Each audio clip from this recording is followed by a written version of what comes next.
Okay, guys, we're back with five things we learned. Manchester United 2, Sunderland 0. Look, let's go straight to the point, guys. But before we start, please, for those of you, 50% of you who watch these videos and not subscribed, please make sure you subscribe to the channel.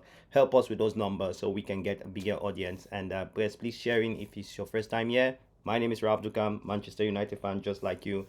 We speak Manchester United. And yeah, we draw conclusions just like any other fan. So I want to go straight to the point. If you didn't see this in that game, then you didn't watch the game. The five things we learned. The first thing we learned, the first most confident thing, I would even say it's even more than the victory, was the goalkeeper. For the very first time, we have Manchester United goalkeeper Lammens, a guy who gives that stability in defense. If you never knew this, right? The old cliche has been saying that has been always that having a very good midfield is the most important thing in the football team. But in the modern game, having a goalkeeper who is very confident, even if you're losing 3-0, it gives that stability. It reminds me of goalkeepers back in the days like Bates, like you know. Cameroon goalkeeper, Thomas Kono. These are goalkeepers you guys might not know. They didn't. Kono didn't play in the Premier League. It reminds me of goalkeeper who are relevant in the Premier League, like and this Van der Sar, and also Schmeichel. It is so important. This might be just the most important thing United haven't had since Alex Ferguson, having a stable goalkeeper. Yes, we had De Gea, but De Gea had his own weakness. But this guy, I really love him. But coming back in related to the game yesterday, I saw some stability. In the beginning, a little bit of shakiness, but stability from Lammens. So thumbs up for Lammens. Smash a like on the video. Support this goalkeeper, guys, if you're a United fan for Lammens. Let's go to the number two thing. What we saw, a person who really impressed us. That's Cesco. Look, United, we keep talking about Sir Alex Ferguson. Most of you are young here. I started following United in the late 80s. So most of you are young. And we keep saying that Manchester United post Sir Alex Ferguson, the setting players we haven't had. Yes, I think the biggest problem in Manchester United is not the private players that we had, is the way the team, the position, the way the team, the direction in which the team was taken to, which is more a marketing team rather than footballing team. I think we've never since had a proper number 9 since we had Cavani, Edson Cavani, the Uruguayan. I mean, a proper number 9, somebody who knows that his job is just to score. Look, we have had Cesco 2 goals in 2 games. It's very good for the players' confidence. What I think Amorim should do is to encourage the attackers to play on the strength of Cesco, because let's don't forget, guys, the 2 goals Cesco has scored, it has always been on his own initiative. Him fighting, him being the high pressing attacker, it hasn't been really been fed. If you can say Boma fed Mount in his man's goal, but in Cesco goal, he hasn't been fed. It has been goals that he has been scoring out of scrap. If Cesco, in the way we are, if Cesco can score 15 goals, then we are sure to be in Europe next year. So Cesco is one of the better things I saw yesterday. The movement, the movement of Cesco was elite. The problem, the thing that he never complains, he's not aggressive. There was one move which I saw, which Bruno Fernandes, which by the way I think is not the problem, but it's one of the things I've realized in that team. He crossed the ball to Cesco and complaining that Cesco couldn't get close to it. I mean, this is Bruno wasn't behaving very professional at that point, in my view. So tell me what you think about that. What do you think about Cesco? I think Cesco was elite. Talking about elite, another player who has been really elite has been Mason Mount. To be honest, look, Mount is a player which, to be fair, I admire Mount a lot when he was in Chelsea. Chelsea, the Russian... What did I say? The Russian Manchester United. Anyway, Chelsea. When Mount was playing in Chelsea, I love the aggressiveness of Mount's game. He's so energetic. If you want to tell me one of the biggest qualities of Mason Mount as a footballer is his aggressiveness, I cannot repeat how much I admire the energy in which Mount used in playing. Yeah, and it's just mind-blowing, to be fair.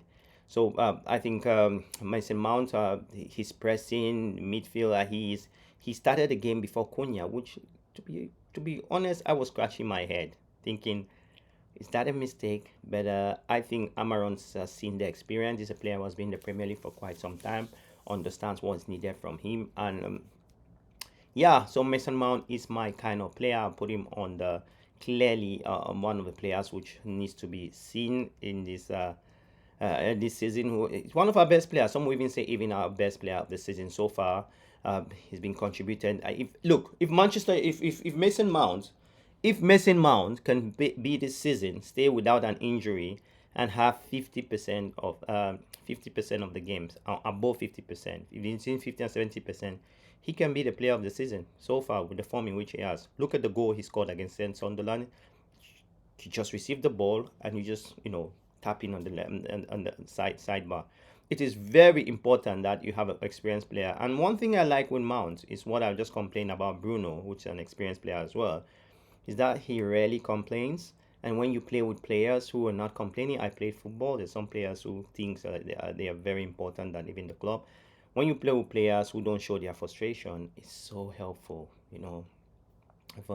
helpful for you, the colleague. So Mount is fantastic. Talking about a quiet signing which we had, when most of you have forgotten about this guy, but this guy is so important in Manchester United, is Dalot. Matthias Dalot has been one of the best, if not the best, defensive midfielders, I would say, in the Premier League in the context of playing for Manchester United. Let me put it this way. I repeat this. I've watched highlights of most of the games we have played so far. If Dalot was not in that pitch, we would have won one game. Dalot is there. You can see the way he reads the game. He's quicker than Harry Maguire. He is the silent, I will put it this way, he is the silent captain. He motivates. He has nothing to prove. Very confident. You can see he's from a modest and high standards background, because those things are sometimes expressed on the pitch. You can see the whole aura about their league. I love the guy. I think he's the guy that he speaks English, obviously, so I think he is the guy that has to be the captain of Manchester United. Tell me what you guys think below. Do you think Dalot has to be the captain of Manchester United? Because he has that personality. He is one of the youngest captains in the history of Ajax Amsterdam. He has that personality. He believes in himself, This guy at 16, 17, he started playing for the first team in Ajax. So you must know how he's very young. I think he's 26 or 25, 26. Very young player, and he still has a lot to come. So we all pray he's injured free. And if he's injured free, I think we have a hell of a defender there, because he's quicker than what we have, and he contributes properly on the team. Look, one of the negative sides of the game yesterday, a player which I must count out, I must pick out on negativity, was for Dalot. I have never seen Dalot. This has to be Dalot's worst season. I think last year it wasn't the best, but this year it's becoming even worse. I think Dalot needs to. If I was Amorim, I would give Dalot a break. I won't start him a lot, because Dalot, we're using this guy just for throws, and this is it's quite demoralizing that United are using a player just for throws, So I just think Dalot is a player which can bounce back. I think if he has a bad season this year, even Amorim stays, he might be told by the board to leave, because United is more about just the results. If we have a good offer, he might be sold. But early days, Dalot is somebody who knows the club very well. But I wouldn't close my eye and say he has had a good season. Last season was very poor, and this season he hasn't done even better. So yeah, and I give a bonus for those of you who watch till now. The other thing I must say is Amorim, stubbornness pays, but you know what? Stubbornness is such a good quality when you win. But I can say this, guys, if you watch till now, just know the future of Manchester United for our next game. If United goes to the Liverpool and play the way we played in, say, Sunderland, they have a minimum 3-0. We have to go to Liverpool and play and be more defensive and let me put it this way, a professional